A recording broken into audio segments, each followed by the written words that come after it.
परमात्मा का साक्षात्कार किया है जी और अपने साक्षात्कार के सारे अनुभवों को ऋचाओं के माध्यम से अभिव्यक्त किया है। जी ऋषियों ने उन ऋचाओं का साक्षात्कार किया है, ऋचाओं में निहित विषय वस्तु का साक्षात्कार नहीं किया है। जी यह हमारी भ्रांत धारणा है जी कि हम ध्यान के माध्यम से परम तत्व का साक्षात्कार कर सकते हैं। नहीं, जी ध्यान का जो विषय वस्तु है जी वह मन को एकाग्र करना है। जी मन को एकाग्र करने से हमें सही विकल्पों के चयन में सहायता मिलती है जी और सही विकल्पों का चयन हमें सुखमय, शुभमय और आनंदमय जीवन के लिए मार्ग प्रशस्त करता है। जी तो इसलिए यदि हम ध्यान का विषय सोचते हैं कि हमें मोक्ष मिल जाएगा, ध्यान करने से परमात्मा का दर्शन हो जाएगा, जी तो ये हमारी भ्रांत धारणा है। परमात्मा का दर्शन केवल परमात्मा ही कर सका है। जी जी नायमात्मा प्रवचन लभ्य नमे ध्यान बहुधा सुधे। इस बात को हमारे चिंतकों ने पहले से स्वीकार कर लिया है। हम परमात्मा का साक्षात्कार नहीं कर सकते हैं। कोई ऐसी विधि नहीं जो परमात्मा के साक्षात्कार को करा दे, और इस परमात्मा के साक्षात्कार के बिना मुक्ति संभव नहीं है, और परमात्मा का साक्षात्कार संभव नहीं है तो मुक्ति तो वैसे भी नहीं हुई है। जी तो इस प्रकार से जीवन की निरंतरता निरंतर बनी हुई अंतहीन है। जी और इसी अंतहीन जीवन की अंतहीनता को बताने के लिए जी परमात्मा ने यथा पूर्वम कल्पित का साक्षात्कार किया है। वाह यानी परमात्मा का जो साक्षात्कार है, परमात्मा ने जिस तत्व का दर्शन किया था ये वो यही था कि जीवन निरंतर गतिशील है, निरंतर गतिमान है, ये चक्रवर्ती है। जी और हम उसे ये मान के चल रहे हैं कि एक ऐसी स्थिति आएगी जब वो समाप्त हो जाएगा, और वो स्थिति कैसी आएगी इसकी भी तमाम कल्पनाएं हम करते हैं, और वे जो भी कल्पनाएं करते हैं वे असंभव सी कल्पनाएं हैं। जी हम आप बहुत संक्षेप में यदि कहें तो एक मुहावरा है, न मन तेल होगा न राधा नाचने न नाचेगी। जी राधा की नाचने के लिए शर्त 9 मन तेल होना है, जी तो वास्तविकता यह है कि 9 मन तेल होता ही नहीं। जी तो सर हमें ये बताएं कि जब आप मोक्ष का जो चरम परम उद्देश्य था पहले का, उसको बदल करके अमोक्ष का उद्देश्य ला रहे हैं, तो अमोक्ष की मूल स्थापना क्या है?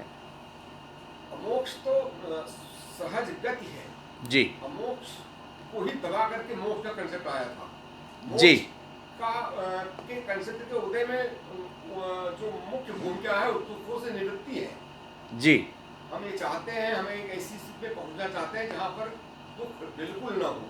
जी क्योंकि संसार में आना ही दुख है, संसार दुखमय है, जी और हम चाहते हैं संसार में ना आए, हाँ तो दुखों से दूर हो जाएंगे। यही मूल धारणा तो मोक्ष के चिंतन की ओर हमें अक्सर करती है। जी इस चिंतन के विरुद्ध जी भगवान श्री राम ने संघर्ष किया जी और यह बताया जी कि दुखों से निवृत्ति संभव नहीं है। जी दुख रहेंगे, जी हमें दुखों में कैसे जीना है जी इसका उपाय उन्होंने बता दिया है। जी दुखों में रहते हुए, तमाम दुखद परिस्थितियों को झेलते हुए उन्होंने ये बताने का प्रयास किया है कि दुख रहेंगे, जी दुखों को हटाया नहीं जा सकता है, हाँ मगर दुखों में जीवन जिया जा सकता है। वाह बहुत और सुंदर। दुखों के प्रति यही दृष्टिकोण भगवान श्री कृष्ण ने बताया है जी कि सुख दुखे समय कृत्वा लाभा लाभो जियाय। यानी सुख दुख लाभ हानि सब रहेंगे जी इनको समाप्त नहीं किया सकता है। जी इनके रहते हुए हम कैसे अपना जीवन यापन कर सकते हैं, ये हमारी विशेषता होनी चाहिए। जी इस प्रकार से हम जीवन से मुक्त होने की जगह जीवन में जीने का प्रयास करेंगे तो हमें यह जीवन सुखमय, शुभमय और आनंदमय लगेगा। और जब हम उलझे रहेंगे कि एक ऐसी स्थिति आएगी कि हम यहाँ से हमेशा के लिए मुक्त हो जाएंगे, तो हम उसकी होकर रह जाएंगे। परिणाम में होगा कि हम इस जीवन का आनंद नहीं ले पाएंगे जी। और तात्विक स्थिति है कि वह कभी नहीं आनी है जी, क्योंकि यह सृजन, यह सृष्टि चक्रवर्ती है। हाँ। यह सृष्टि स्थित होगी, लय होगा, विनाश होगा, फिर लय होगा, फिर इस प्रकार से चक्र चलता रहेगा। अव्यक्त अनव्यक्त का अव्यक्त होना, अव्यक्त का अनव्यक्त होना, एक क्रम चलता रहेगा जी। हम कैसे डिसाइड कर सकते हैं कि परम तत्व का फलाना स्वरूप है? जैसे मैंने उदाहरण दिया है जी। जैसे हम जल को क्या समझे, जलधारा समझे, जलराशि समझे, हिमखंड समझे या वाष्प समझे, क्योंकि वो तीनों है। तीनों में कोई ऐसा नहीं कि जल नहीं है जी। जलवाष्प जल ही है, हाँ। हिमखंड जल ही है जी, बरसात भी जल ही है जी। तो इसका मतलब है कि हम ये सोचे कि हम जल के वास्तविक स्वरूप को ढूंढने जा रहे हैं, और तब प्रश्न होगा कि हम वास्तविक स्वरूप जानकर क्या समझेंगे। तो जिस परिस्थिति में जो दिख रहा है वही उसका वास्तविक स्वरूप है। ऐसी स्थिति में जो संसार में दिख रहा है ये समझे कि यही परम तत्व है और इससे परे हमें कहीं कोई चीज मिलनी नहीं है जी। मैंने उदाहरण प्याज से दिया है।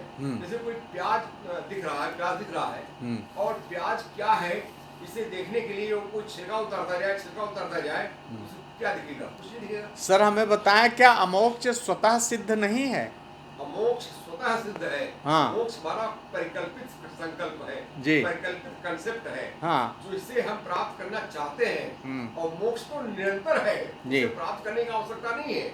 आप अमोक्ष मोक्ष प्राप्त करने का आवश्यकता नहीं है। हाँ। प्राप्त करने का तो लक्ष्य हमने मोक्ष में निर्धारित किया। सही। जो लक्ष्य है हमारा मोक्ष हो सकता है जी जी जो संभव नहीं है जी।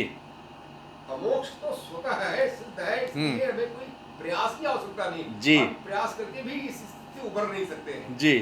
ये हमारा अमोक्ष का कंसेप्ट है बहुत। और चूंकि हम इसी बात को बताने के लिए हमें कहाँ जाना है, जब सर्वम खलविदम ब्रह्म सब कुछ ये ब्रह्म है, तब किस ब्रह्म को प्राप्त करने के लिए प्रयास कर रहे हैं? जब सर्वम खलविदम ब्रह्म पहले से है। जो यही तत्व की स्थिति है, यही परम तत्व ने परम तत्व का साक्षात्कार किया है। जो कुछ भी है, जो कुछ भी दिख रहा है वो सब अनभिव्यक्त परम तत्व में संभावनाओं के रूप में निहित था और उन्हीं संभावनाओं की प्रस्फुटन ही हमारा जीवन है। हमारे जितने भी उपलब्धियां हैं, जितने भी हमारा स्रोत है ज्ञान का, जितने हमारे उपक्रम हैं, सब जीवन को लक्ष्य करके हैं, चाहे आध्यात्मिक हो, चाहे धार्मिक हो, चाहे वैज्ञानिक हो। और जैसे जैसे हम इन क्षेत्रों में प्रगति करते जा रहे हैं हमारा जीवन सहज होता जा रहा है बहुत। हमारे जितने भी अवतार हुए हैं वो जीवन जीने के उद्देश्य से हुए हैं। कोई अवतार ऐसा नहीं कि मुक्ति का साधन बताया गया हो। चाहे भगवान ध्रुव के सामने भगवान का उदय होना हो, प्रहलाद के सामने भगवान हिरण्यकश्यप नरसिंह भगवान का उदय होना हो, द्रौपदी के सामने चीरहरण से बचाने के लिए कृष्ण का उदय होना हो, युद्ध के मैदान में अर्जुन के सामने जो भगवान का